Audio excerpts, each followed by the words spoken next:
So we're going to start with, as I said, the Leslie music video. This song was written by Leslie and myself. It's performed by Leslie. It's on the Leslie of Bridging Heaven and Earth CD. All the Same Love.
Hi everybody, we're here with Daniel. Welcome. Oh, thanks very much. It's exciting to be here. Good.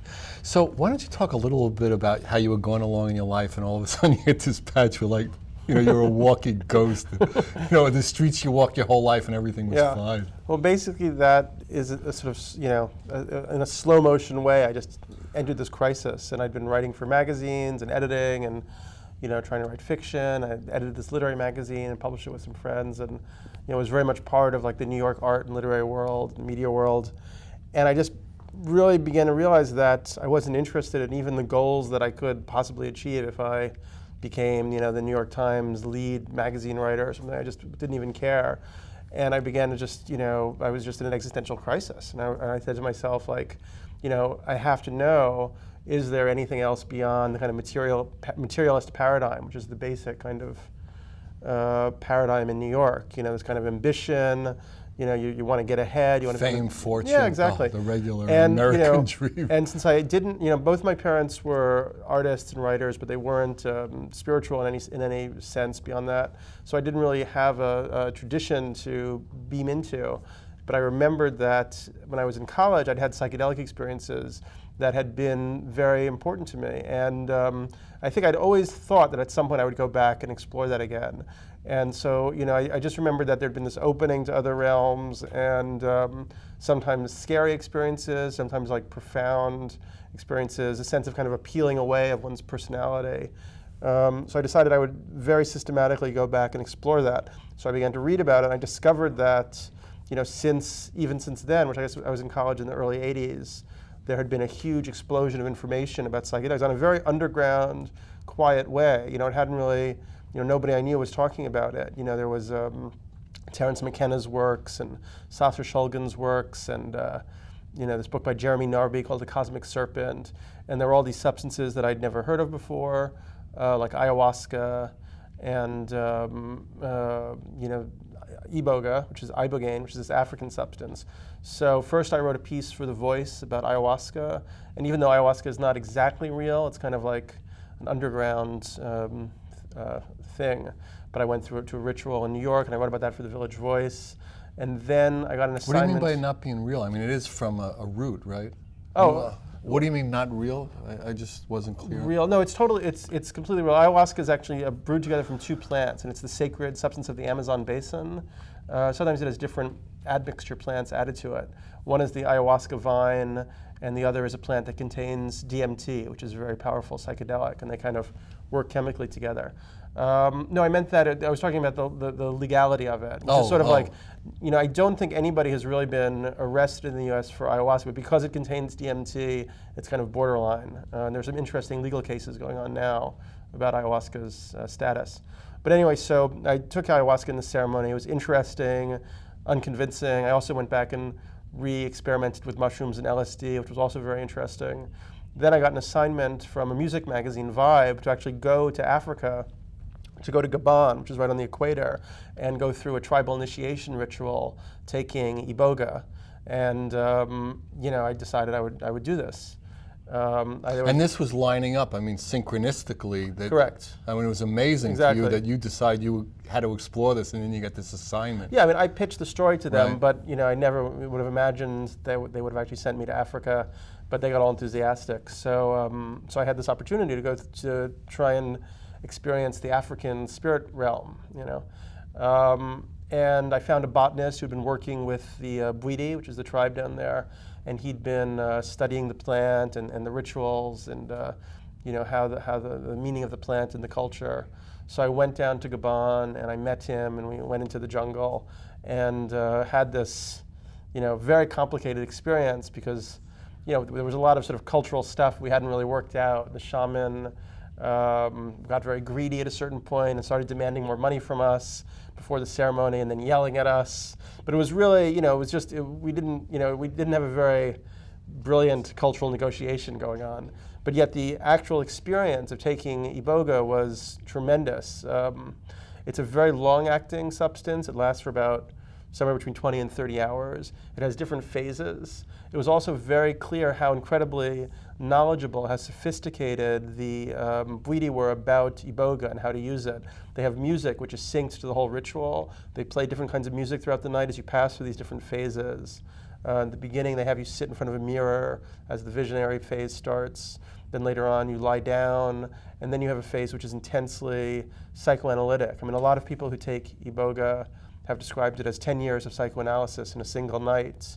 And I would have to say that there's some truth to that, because for me, I went through, and that for me was the most intense part of the experience. I mean, I didn't have an incredible visionary trip, but I had this amazing period of early childhood memories coming up, and really the kind of feeling, it was like being, back in the kind of feeling realm of being a little child, and the kind of the feeling of your parents fighting and what that means to you, and the fear of something mysterious under your bed. And I really had a sense going back through my life up to that point of how I'd been sort of constructed as a person, and that there was a lot of depression and despair and bad stuff, but also a lot of very fabulous stuff that I'd gained from that. And that's somehow where I'd arrived, having had this experience, I had a kind of feeling of liberation, that I had a real freedom to reconceive myself and go on and do something else. So ultimately, it ended up being a very, very important experience to me on many levels. It also really began to change my dream life after a while. In what way? It just opened me more to the dream world, and we actually did 2 ceremonies because we wanted to get away from the greedy shamans. We went and visited this other tribe afterwards, and we had another all-night ceremony. And there, one of the shamans of that tribe looked at me at a certain point, and I actually hadn't really taken any iboga. I mean, he'd been eating a little bit during the night, and he said that he saw my mother's mother hovering over me as I sat by the fire, and he could see that she loved me very much, but that she died recently, and she was sort of holding me back from visiting the spirit realm, and that was why I hadn't had the visions that I was supposed to have. And what was quite amazing about this was that this guy didn't know me at all, and not only had my mother's mother died recently, she died about 2 years ago, she was also the only grandparent that I ever knew, because all of the other ones had died before I was born. So if he was just guessing, I can't imagine how he would have seen this. I still don't really know how he saw it. A few months after this experience, I came back to New York, and I had this very vivid dream where my grandmother was in my house, and she was kind of like going through all of my possessions and looking through my drawers, and I called her on the phone, and I was like, Grandma, just get out of my house. I don't want you there anymore. Just go and watch television. Go do something. And she kind of, crept off and disappeared. And when I woke up from that dream, it was like that. I just felt that this had been a real experience, that she was a spirit. She'd been lingering on. And I somehow, through the Iboga, I'd gained more awareness and more kind of spiritual force, where I could just be like, psh, and of course, even at that point, I didn't take this totally seriously. I just kind of wrote it down and mulled it over.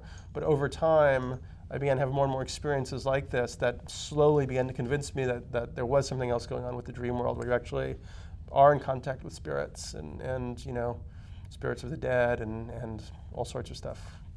And so where did you go from there? You wrote this article, you'd been to Africa, and still you had that hunger to know. Well, once again, it was synchronistic good fortune. I had a fellowship at Columbia University for a year, from this program called the Arts Journalism Program. And that turned out to be a really amazing year for me, because I worked with different anthropologists there, especially Michael Taussig, who wrote a book called Shamanism, Colonialism, and the Wild Man. And he really, I went deep into the whole subject with him. And also, he was very interested in Walter Benjamin, who was this German Jewish philosopher who died in 1940. And Walter Benjamin became very important to the book, just as his thinking about intoxication and what he called profane illumination. Walter Benjamin also had experimented with hashish and with mescaline. So that really gave me a year to kind of focus on the whole intellectual kind of underpinnings of the book.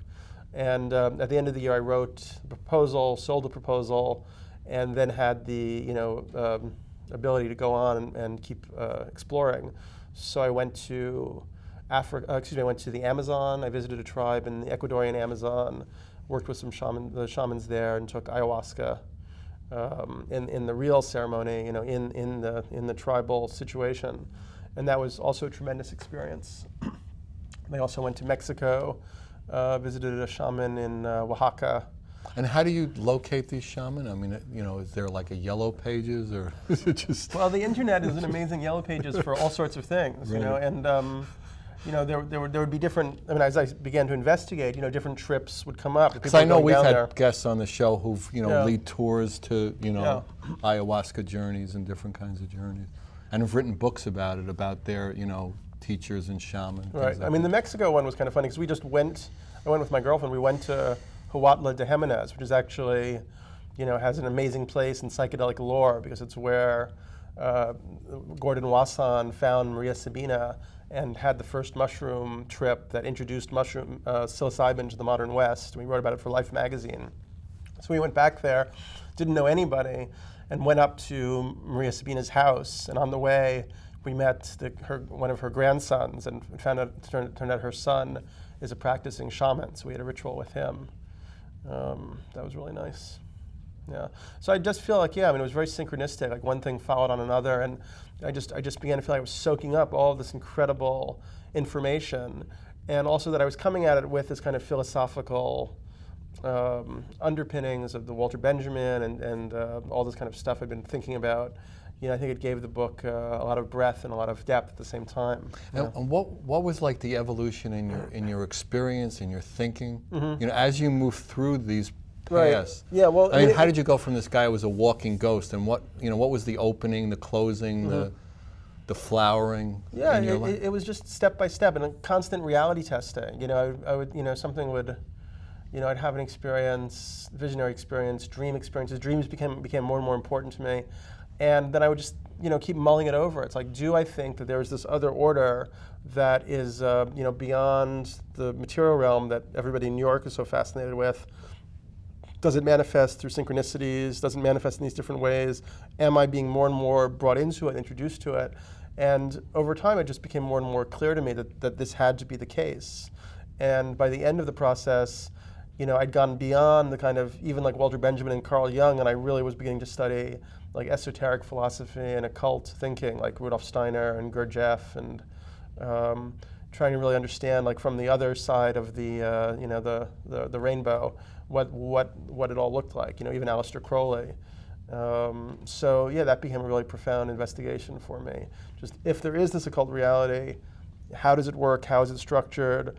What does it mean for our future as human beings? And what does it mean that our society has been so, negligent and done everything it can to push it away, And what were your answers to all those questions you asked? Well, I think that it's, I think that there are a lot of prophecies about what's about to happen. I think there's the Hopi prophecies and so on. And, I think that we're in for a very catastrophic time.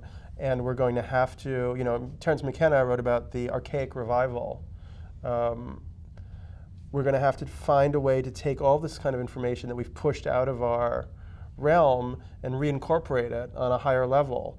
And we're going to be doing that as the kind of support structures that have been holding our ship together are going to be collapsing at the same time. Why do you think that, in essence, it was pushed away all this time? I mean, these substances have been around since time immemorial. Why, basically, in the Western world, is it taboo? Is it forbidden? What is your thinking on that? I'm sure you've thought about that. Yeah, great length. I mean, one aspect is modern rationalism. I mean, obviously there was a need for humanity. It's part of human evolution that we should develop materialist technology. And to do that kind of required a kind of hyper-focusing on the material realm and rejection of these other possibilities. And I think we're reaching the end of that investigation in terms of it being so narrowly focused. It's just sort of tearing our world apart at this point. And do you think it's out of balance? Oh yeah, I mean, completely out of balance. Yeah, oh, yeah. that's. Yeah, but the other thing, I mean, not that one is wrong and one is right. It's just that it's out of balance in like almost the percentages of it. Yeah, but except that once you begin to accept that, there are all these other levels, perhaps other incarnations, karma, I think that begins to take on a kind of priority, because then you realize that, just to be obsessed with this materialist, path is not going to do you very good in your next 5,000 lives or whatever it's going to be. It's a bad roll of the dice. Is that what you're saying? Yeah, exactly. Oh my God.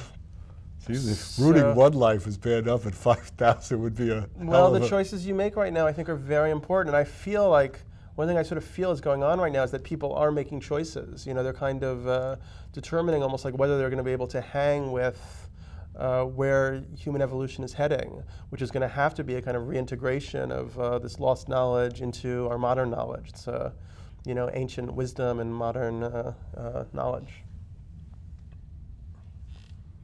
And do you see that beginning to happen, that more and more people, maybe even on an underground level or not, media? It's definitely happening. People are very fascinated by shamanism. They're going through all these different esoteric paths. People are really looking. And from the science end, there's this fact that people are also studying, the field, the sense that there's this psi bank or mental field that can have effects on the physical world. I mean, it can't really be denied. I mean, they've done enough scientific studies that prove this, and it's just really quite. Then if you look at all the quantum physics ideas and what that says about the nature of time and the nature of reality, everything that we've really discovered now that we've gone deeper and deeper into science supports the perennial wisdom, the ancient ideas. It's just a question of people understanding that and putting it together, And do you see, I mean, the way I look at a lot of things, there's a momentum. Do you see that momentum changing and, the momentum of the disharmony? Yeah, well, right now everything seems to be speeding up. I mean, we're in a, this is just, it's like a, I mean, if you, a lot of the psychedelic thinkers are interested in this whole 2012 date as some kind of culmination point. And both Terence McKenna and Jose Arguelles sort of see that maybe we've been thinking about time different in the wrong way, that we have this linear model of time, and time is actually a kind of waveform or a kind of fractal that repeats on different scales and in different ways. And a big wave sort of crests and ends in 2012. So at that point, there has to be a kind of switch over to different world conception. And part of that process now seems to be a kind of very tight, like almost like fugue state, where the destruction is going faster and faster. The reintegration of these ancient knowledge systems is also going faster and faster. So it's going to be like a flight to the finish, which seems to be, the way it's meant to be. Explosive flight to the finish, it seems sometimes. Seems like, yeah. Yeah, when did you decide that you wanted to put this in book form and allow other people? I think as soon as I went to Africa, I knew that I wanted to write a book on the subject, and then I was just I just still can't believe how lucky I was to write this book, to get it published, to have the experiences that I had, and I feel very grateful to the world for letting this happen. And do you find, I mean, we talked about this a little earlier, that there's a certain resistance in modern day America or Western world I mean, to that knowledge being, in bookstores everywhere, or the availability, or talking about the availability? The psychedelic experience especially is very, very threatening to the underpinnings of the mainstream materialist culture, because the psychedelic experience completely decimates the entire worldview of the mainstream materialist culture. Therefore, there are all these different methods that are kind of unconscious methods. Direct repression, that's not unconscious, but ridicule is another method that, anything psychedelic, in the popular realm becomes a kind of reason for a joke. Oh, he did too much bad acid, it's like he's like an acid casualty. So we use all these different methods, oh, it's just a 60s thing. So we use language as a kind of way of denying experience, and we've become as a culture, we've become very anti-experiential. We've become very interested in virtual technologies, pacifying modalities. 130 channels. Yeah, so people just expect to be kind of spoon-fed information and experience. They don't think that there actually is a necessity in picking yourself up and going to Africa and going to the Amazon and risking yourself and having experiences of these other cultures directly, so that you understand, first of all, that these people have tremendous wisdom. The shamans in the Amazon really struck me as very achieved. There were these guys in their 70s, they're about 5 feet tall, and they were giggling all the time. Everything was play for them. They were totally in the present moment. And then they did the ceremony where they were just singing all night. And taking the ayahuasca, when they sing, they're actually using the music to navigate through these different dimensional realms. And they know these realms very, very well. They know exactly what they're doing. And there are certain beings that they're sort of trying to reach. And the sort of crescendo of the ayahuasca night is this, when the head shaman was doing this amazing song, just like to these other beings. It was like a total interaction was taking place that I felt I was able to witness. I was like there with them. And I realized that this is for real, that they are actually interacting with these kind of elemental beings who are kind of involved in all the processes of the natural world. It's like a different order of conscious intelligence. And the shamans actually say that sometimes I heard that the tribe says that sometimes when they do these rituals all night and get totally into it, at the end of the night, the head shaman from this tribe, the Sequoia, would look down in his hand and he would have a seed in his hand or a new sprig of a plant, and he would plant it and it would be a medicinal herb that the tribe would then use. So they were actually singing new plants into being. So this is what they said, and I went home to New York and I thought about it for a while, and I think it's true. And I think not only are they able to do these kind of negotiations with the natural world, also they're shamans who work with the weather, which is pretty interesting for us when you think what's happening to our weather. I think that we are going to learn how to do this. I think that we are going to learn how to, through shamanism, through psychedelics, through our modern intelligence, when we turn this thing around, we are going to be able to interact with these elemental beings and start putting our world back together. And it's actually going to be a necessary part of the process. To harmonize everything that's been brought into disharmony. Exactly. And do you find that besides the certain level of resistance on certain levels to the book and the information, that there's a tremendous hunger for that from just almost in a way the masses to know something about? I don't think there's much hunger at the masses. The masses to me seem like nullified, just totally pacified. And I think there are, a small subset of the population is perking up. And and also it's like as the whole mainstream kind of narrative is becoming more and more like a sort of toxic cartoon, for anybody who has a kind of intelligence, they have to at a certain point just begin to question this. It's like if you read the New York Times every day and that's your vision of reality, there's just like no hope for you. There's just nothing left in that thing to hang on to. So it's just going to be a very polarizing situation for the next few years. And yet if you go to, for instance, the Burning Man Festival, you can feel that there is this evolution that has taken place in these communities where people have, become much more subtle and much more masterful at dealing with altered states, at taking care of each other as a community. And, that's part of the process too. And you found that even in terms of what modern man calls illness, that these drugs have potential to be healing? Well, for shamanism in these traditional societies, healing is like the primary use of these substances. Harmonizing. No, actually physical healing. Yeah, right. Healing.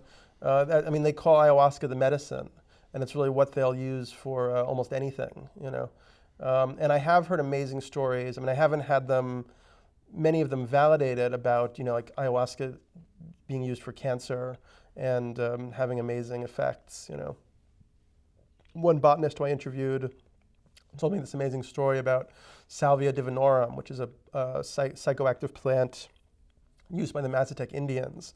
She went and stayed with these shamans every year, and she had a heart condition. And the Mazatec family that she stayed with, these shamans said, "Oh, well, we should do a salvia ceremony for you."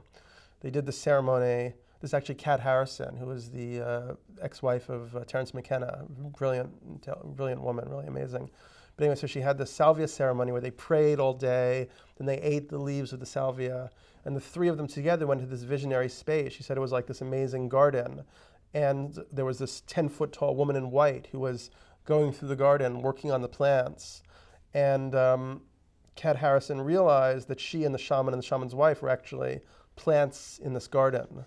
And at a certain point, this woman in white came to them and put her hand through Kat Harrison. She said it felt really, really amazing. And she came out of the kind of visionary trance. And when she went back to the States, she felt better. She went back to the States and her heart condition had disappeared. So she felt like she'd been tended to, like we would tend to a plant in a garden. So this is an area, one thing that's so fabulous about thinking and writing about this area is that this is still an incredible mystery. And because the mainstream culture couldn't deal with it. It breaks all of our academic categories. It's still very, very open. It's playful. It's dangerous. It's seductive. It's glamorous. And it's fabulous. So I feel very lucky to have had the opportunity to explore it. And where do you see, would you want to do this over and over again, or does it reach a point where for you've me, got the right. message or not, or Yeah. how would that work, do you think? Alan Watts once said that, about LSD, that once you got the message, you can hang up the receiver, And for me, I don't think, there are other areas that I now want to explore, and, that's something. Like what? All sorts of areas. I was told you before that I'm writing this piece for Rolling Stone about Jose Arguelles, who's doing this calendar change movement, and he believes that, modern civilization is in such trouble because we have a kind of asynchronous, a kind of wrong relationship to time. And if we go to a different calendar, a lunar calendar, we can actually, re-enter a kind of synchronicity zone where we get back our natural telepathy, and it's very idealistic and optimistic, but there might be something there, and I've been exploring a lot of alternatives. I went to this thing called the Bioneers Conference, where people are trying to come up with alternative economies, ecological systems, ways of doing bioremediation. So sort of trying to get to a different kind of level of systemic understanding of the human relationship to the world, and through that systemic understanding, finding ways to actually make positive effects. Because our culture seems to be all based on sort of incomplete knowledge and not really thinking through the ramifications of our actions. Well, we don't feel connected to a lot of things, so it's going to be Exactly. Exactly. like a short burst of some level of insanity. Exactly.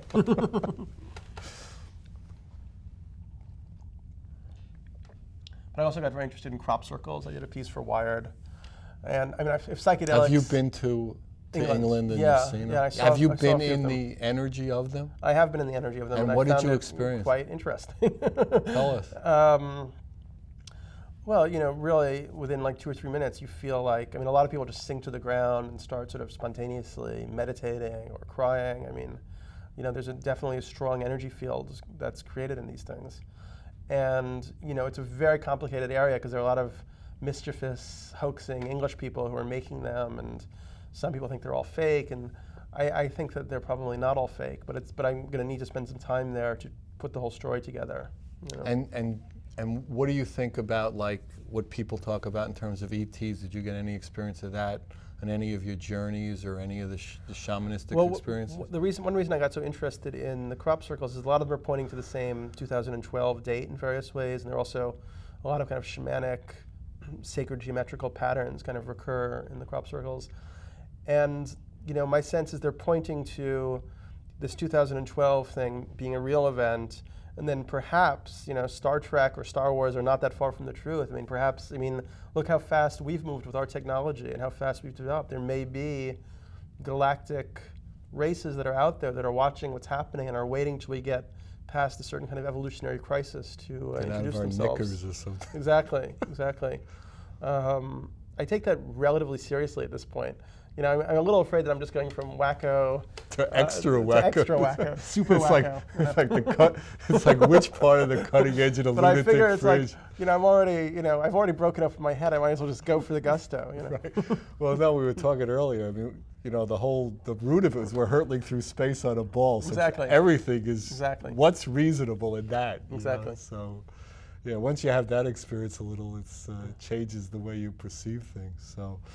So in your book tours, you find that people are really open to more like going to Africa, more, is Africa coming in a way to America? Is Africa coming to the West? I don't know if Africa's coming to the West.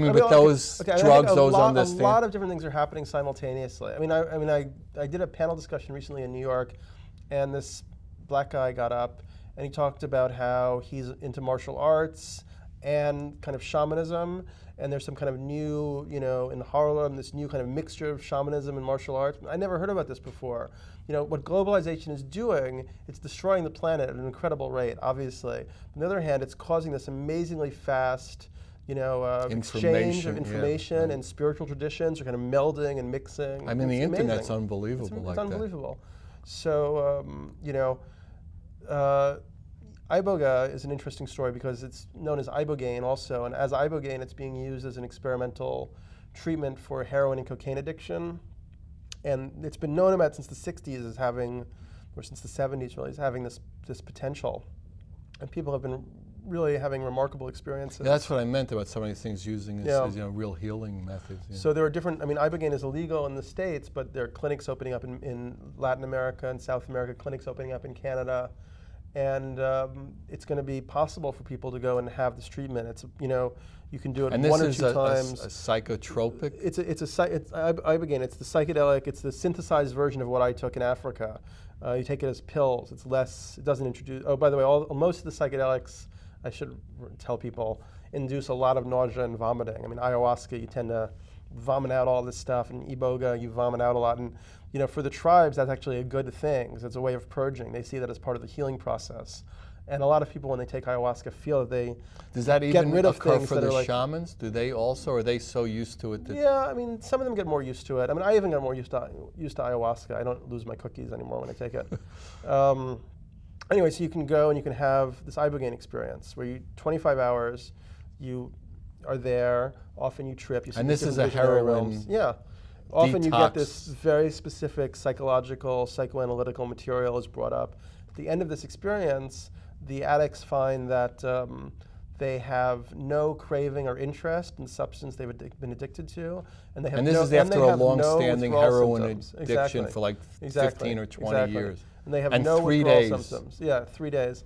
And that's the new place they're in. And what usually happens is they have a few months to begin to kind of change the lifestyle factors that led them into the addiction. If they can bring themselves to do that, they can really have a new lease on life. So that's really And interesting. are there follow-ups? Do you go back every year or 6 Well, months? you don't have to. A lot of people, apparently it's become common to do a second treatment. And there's nothing available like that in the United States at this point for a treatment center No, like all that? the treatments we have are a substitute, a kind of dependency for One drug for another. Exactly. And so, but there are centers like this in Mexico and in Canada and in Europe, yeah. So it's ongoing. And so that's another place that yeah. America has prevented healing in a way by its stringent fear or hatred of these kind of substances. Right. I don't think it can be stopped now. Ayahuasca is another very interesting situation. There are these different religions that use ayahuasca from Brazil. There's two kind of native Christian religions, Santo Dame and Uneo de Vegetalis. I think there are more also, but there are law cases going on about both of these religions. They believe that they should have protection to use ayahuasca as a sacrament. The religions have official approval in Brazil and in Holland. They actually have protection according to the UN. And under the Religious Freedom Act that Congress put through, I think in 1993, they have a very good argument that they deserve protection for ayahuasca. And there's a case in New Mexico with Uneo de Vegetalis, and they've won the first round with the federal judge. So at the moment, ayahuasca is definitely in a kind of gray area. I understood, because we had other people on the show who did a lot of that kind of journeying. And they said there were two separate substances. One is illegal and one isn't. So it's like when it hits your stomach or something like that. Right, well, that's true. Well, it's very complicated because the ayahuasca, one of the plants contains DMT. And DMT is one of the most remarkable substances that you can imagine, because if you smoke straight DMT, Terence McKenna wrote about it a lot, you enter a completely convincing sort of cartooniverse. It's like a very, very high speed, completely enveloping other reality. And there seem to be beings there.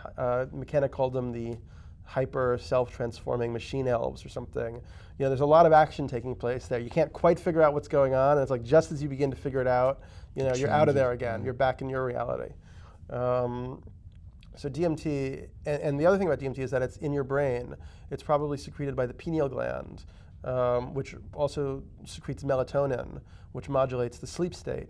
So it's possible, and there's another form of DMT called 5-MeO-DMT, which has very powerful effects, also kind of totally reality transformative, but less kind of cartooniverse, more kind of like immersion into some kind of all. So you have these substances that are actually produced in your brain, and we've made DMT illegal. I mean, it's sort of interesting, that you could make something that's in your own body and spinal cord and brain illegal. But what they made in the 60s, what they made illegal was synthetic DMT. And what ayahuasca contains is natural DMT from plant sources. So it's a gray area whether that's possible or not. So I mean, it's possible that these substances, have something to do with how we dream at night, that there may be like a slight, emanation from them. And there's a book called DMT, The Spirit Molecule. This Dr. Rick Strausman got FDA approval to do a study of DMT in New Mexico in the early 90s. And his thesis is that DMT is the spirit molecule, that it appears in fetal development after 7 weeks, 49 days. And he thinks that when it appears, it's like a kind of a conducting mechanism that brings the spirit down into the body. And he thinks that when you die, the pineal gland releases a flood of DMT, which courses through your whole brain anatomy and causes the kind of life review that people describe having in near-death experiences.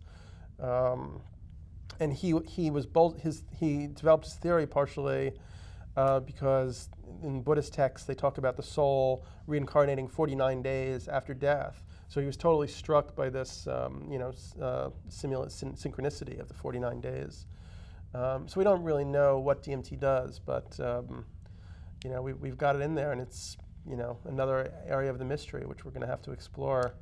And when a lot of people talk about like the psychedelic and the psychedelic experience, they talk about the experience of, people call it love or oneness of God. I mean, would you give those feelings, did you have those feelings of a connectedness of all things? Definitely. I've had it off and on. I mean, a few times with LSD, I remember after years ago when I first began to sort of re-investigate, I took LSD and just walking around outside in Tompkins Square Park in the East Village one morning, and there was trash everywhere and very old people sitting on park benches and old trees, and I just felt like I was could be part of anything, and I definitely think that's an aspect of it.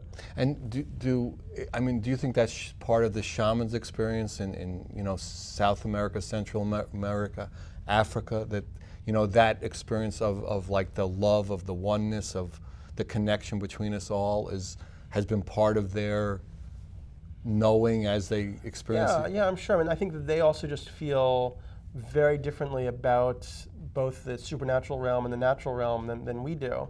And I think that part of the 2012 change that's taking place is that our relationship to the natural world is going to shift. And I think that when the relationship to the natural world shifts, the relationship to the spiritual and the supernatural world shift automatically. And what's the change that's going to happen, do you say? I think we're just an awareness that there are all of these other dimensions that are kind of orthogonal to our reality, and that we can have experience of them, and that they're in fact always kind of inviting us in a way. We're not separate from them. We're not separate from them. We're beings that are undergoing a certain evolution, probably, I would think over many lifetimes.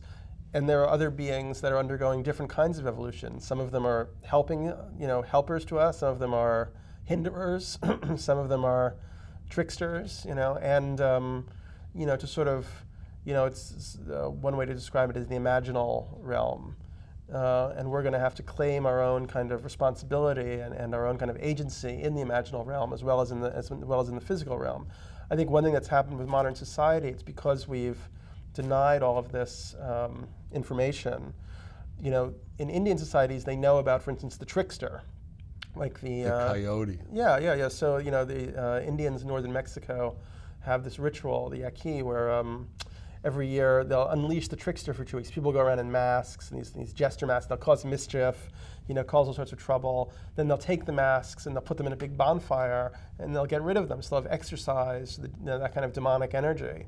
Since we don't have any kind of exorcism of that demonic energy, it's like gathered everywhere. It's like when you get a kind of call from an automated, nightmarish voice, or a kind of deal with a bill that takes forever to pay, and you have to go through 6 services.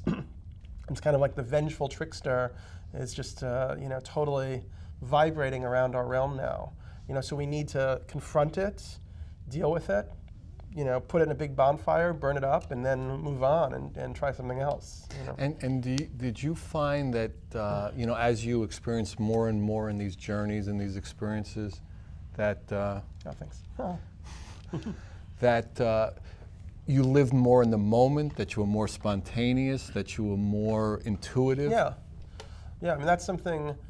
I even realized that when I was back in college and I had my first mushroom trips. One of the first amazing things I realized was how I had this kind of intellectual habit of, constantly distancing myself from the moment and never actually just being in the moment.